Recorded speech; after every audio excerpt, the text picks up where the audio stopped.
दोस्तों नमस्कार, मेरा नाम है मनीष कुमार सिंह और आप देख रहे हैं 4 PM महाराष्ट्र और आपका बहुत बहुत स्वागत करता हूं। दोस्तों, महाराष्ट्र में महायुति सरकार जिस योजना की बदौलत सरकार में वापस आई, वो योजना चलाते चलाते अब महायुति का ही दम फूलने लगा है। जी हाँ दोस्तों, मैं बात कर रहा हूँ लाडली बहन योजना की। लाडली बहन योजना की वजह से जो खबर है उसके मुताबिक महायुति को भयंकर आर्थिक जो तंगी है उसका सामना करना पड़ रहा है। आपको बता दें कि साल 2024 के विधानसभा चुनाव में जो महायुति को जीत मिली, उससे सबसे ज्यादा और बड़ा कारण जो बताया गया वो लाडली बहन योजना को बताया गया।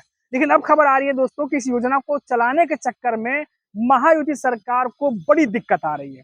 आर्थिक स्थिति भी ठीक नहीं। महाराष्ट्र सरकार का राजस्व जो है एक तरीके से खजाना वो खाली होता जा रहा है।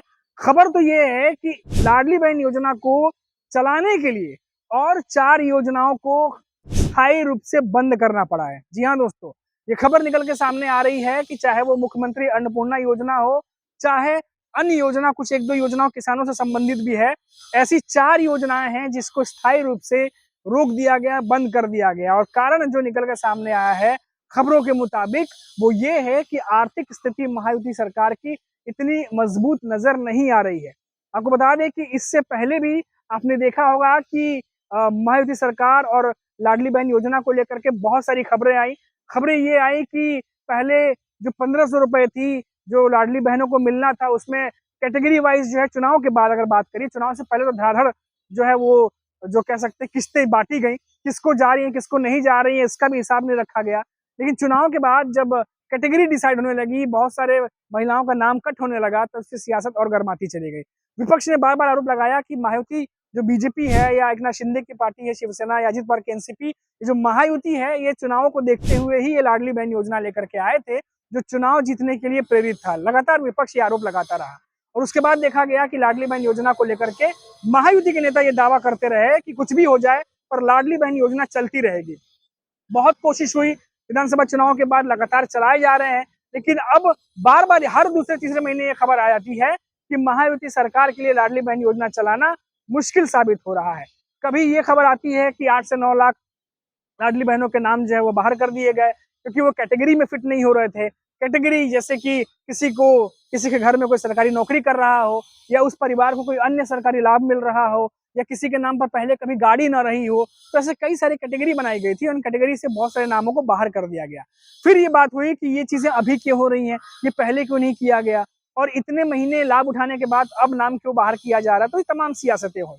अभी कुछ दिनों पहले ही खबर आई थी कि जो लाडली बहन योजना है उसको लेकर के बहुत सारी चीजें जो है वो गड़बड़ है। कुछ पुरुषों ने भी इसका फायदा उठाया है।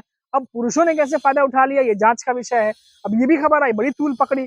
अब लगातार जो है वो कुछ ना कुछ भ्रष्टाचार और तमाम ऐसे जो बीच बीच में खबरें हैं वो निकलती रहती हैं। विपक्ष जो है उसको हमला करने का मौका मिल गया। लगातार विपक्ष यही बात कहता रहता है कि महायुति सरकार ने चुनाव जीतने के लिए जल्दबाजी में इस योजना को लेकर के आए, इसीलिए ये तमाम गड़बड़ी जो है वो हुई है। अब दोस्तों, विपक्ष का ये भी जो है वो कहना है कि ये जो लाडली बहन योजना है इसको लेकर के बहुत ज्यादा महायुति सरकार जो है वो संशय में है, आफत में फंसी हुई है कि चलाएं या रोक दें। क्योंकि आपको याद होगा कि 1500 रुपए जो है वो लाडली बहन योजना के तहत दिया जा रहा था। चुनाव के दौरान ये वादा किया गया कि चुनाव जीतने के बाद महायुति सरकार फिर से आई तो ये 1500 रुपए जो है वो 21 रुपए कर दिए जाएंगे।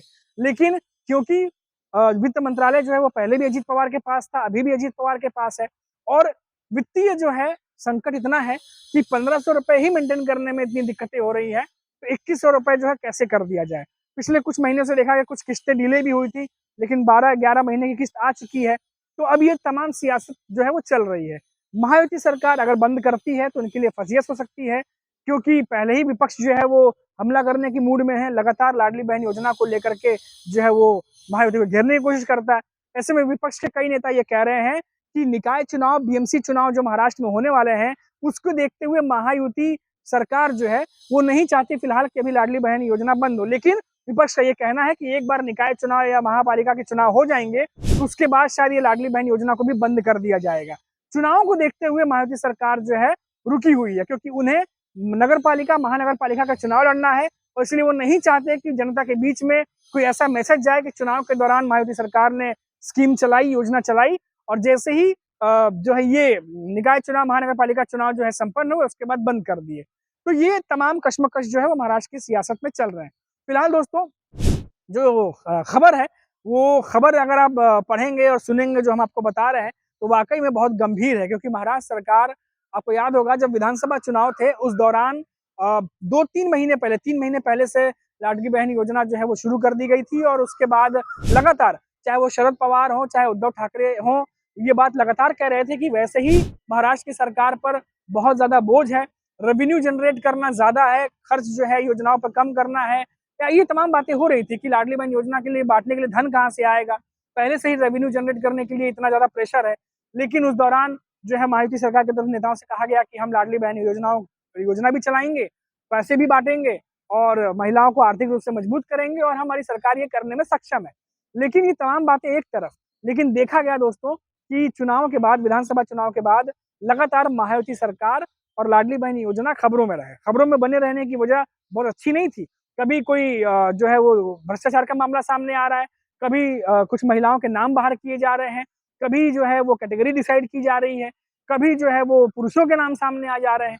तो ऐसी लगातार खबरें लगातार चलती रहीं और इसीलिए कहा जा रहा था कि ये जो पूरा मामला है, इसको विपक्ष जो है वो निशाने पर लिया हुआ था। लाडली बहन योजना एक ऐसी योजना है महाराष्ट्र में जिस पर इतनी ज़्यादा चर्चा हुई जितना किसी अन्य योजना पर नहीं हुआ। अब ये बात इसलिए भी तूल पकड़ती जा रही है क्योंकि लाडली बहन योजना को चलाने की मजबूरी में महायुति सरकार अन्य योजनाओं को बंद करती जा रही है जिससे कई अन्य लाभ भी मिल रहे थे। जैसे ₹1 का कुछ एक स्कीम थी किसानों को लेकर के उसको खबर है कि अस्थायी रूप से बंद कर दिया गया है। उसके बाद जैसा मैंने आपको बताया मुख्यमंत्री अन्नपूर्णा योजना, उसके बाद 1-2 और योजनाएँ हैं। तो ऐसे बाकी की योजनाएँ जो भेंट चढ़ रही हैं, तो क्या महायुति या बीजेपी या देवेंद्र फडणवीस की सरकार क्या इस योजना को इसीलिए अभी तक चला रही है, किसी भी तरीके से करके मैनेज कर रही है क्योंकि 3 साढ़े 3 महीने बाद निकाय चुनाव है। निकाय चुनाव से पहले अगर इसे बंद करते हैं, तो बीजेपी के लिए फज़ियत खड़ी हो सकती है, एकनाथ शिंदे की शिवसेना के लिए फज़ियत खड़ी हो सकती है, अजीत पवार की एनसीपी के लिए फज़ियत खड़ी हो सकती है और हो सकता है कि जो फ़ॉर्मूला विधानसभा चुनाव में कारगर साबित हुआ, वही लाडली बहन योजना नगरपालिका, महानगरपालिका चुनाव में महायुति के लिए सबसे बड़ा सिरदर्द साबित हो जाए। अब विपक्ष जो है ये बार-बार आरोप लगा रहा है कि जो कुछ भी चीज़ें हुई हैं, जो कुछ भी चीज़ें पिछले 5-6 महीने में घटित हुई हैं, इससे ये साफ ज़ाहिर है कि लाडली बहन योजना को चला पाने में महायुति सरकार जो है वो संकट का सामना कर रही है और इसको चलाने के लिए वित्तीय संकट जो है वो महाराष्ट्र सरकार के सामने खड़ा है और इसी को मैनेज करने के लिए अन्य योजनाओं को बंद किया जा रहा है। तो बहुत सारी बातें हैं, बहुत सारे वाद-विवाद है, बहुत सारी चर्चाएँ हैं, जो आमने-सामने हो रही हैं। फिलहाल हमारी नज़र जो है इस खबर पर बनी रहेगी और जो भी अपडेट निकल कर सामने आएगी, वो हम आप तक लगातार पहुँचाते रहेंगे। अभी के लिए इतना ही, आप देखते रहिए 4 PM महाराष्ट्र। नमस्कार।